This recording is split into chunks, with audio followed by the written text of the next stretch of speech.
Na kuna baadhi ya watu ambao huwa wanafikiri pia kwamba dhambi imekaa kwenye mwili. Hapana, dhambi haikaaji kwenye mwili. Dhambi huwa mtu anaibeba ndani ya moyo wake. Biblia inasema huwa kuna matendo ya mwili.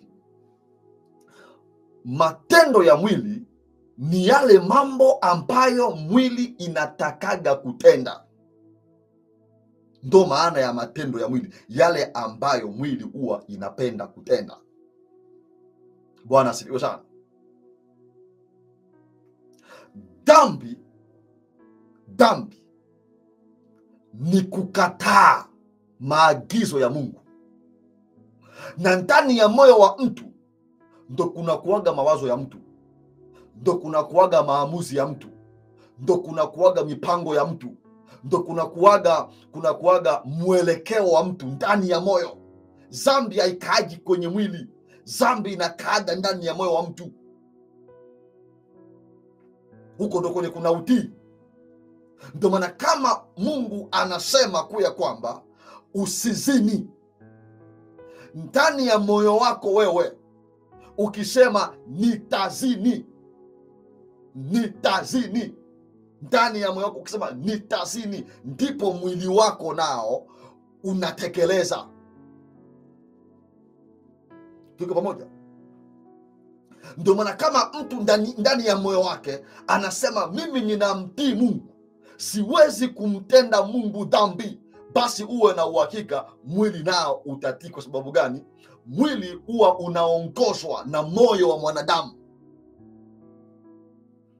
Ndio maana Yusufu anasema siwezi nikatenda dhambi hii nikamkosea Mungu wangu, na mwili ukatii. So uko ndani ya mtu ndo kuna kwaga maamuzi ya mtu. Acha kusema mwili wangu unataka kuzini, mwili wangu ni moyo wako ndo kwanza unaamua, ndipo mwili unatekeleza.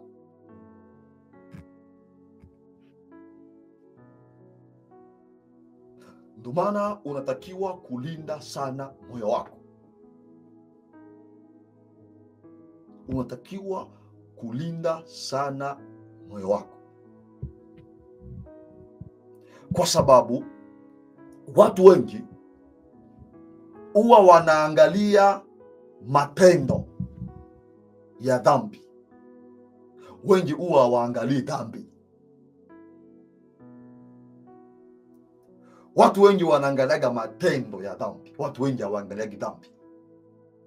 Kuna utofauti ya matendo ya dhambi na dhambi. Ukizungumzia dhambi unazungumzia uasi. Kila atendaye dhambi afanya uasi, kwa kuwa dhambi ni uasi. Ukizungumzia dhambi unazungumzia uasi, kukataa maelekezo ya Mungu. Sasa ikitokea Mungu anasema usiibe, ndani ya moyo wako kwanza wewe ukisema nitaiba, maana yake hapo tayari umepinga Mungu, tayari umepinga Mungu, na hapo ndo kunaanzaga dhambi. Dhambi ni kukataa kenye Mungu amesema.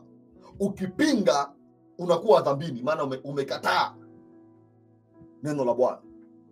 Kisha baadaye sasa unaenda kutekeleza. Kwa sababu gani? Ulipinga kwanza.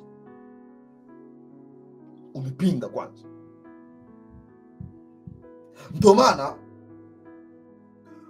wakina Adam, dhambi yao namba moja ilikuwa ni kupinga kwanza maagizo ya Mungu. Ndio maana unaona kwenye kile kitabu cha Mwanzo, ile sura yake ya 3,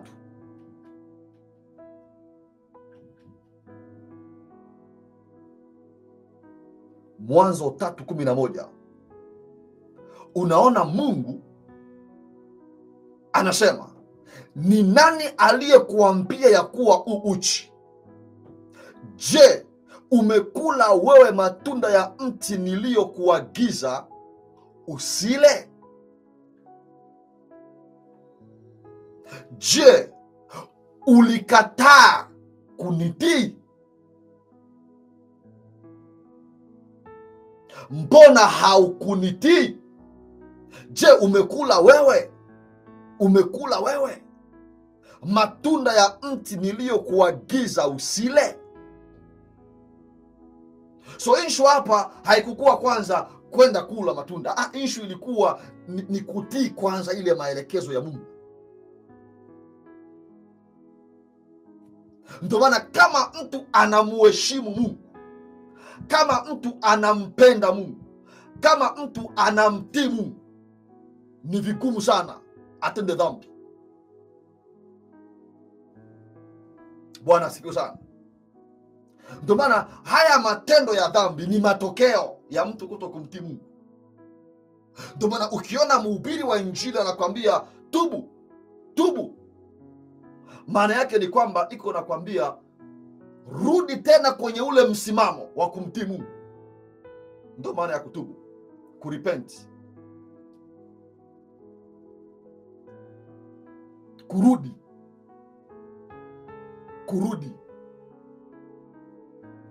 ndo namba moja. That's why unaona ni kutubu kwanza, kisha mengine ya kimungu yanakuja kwenye huko.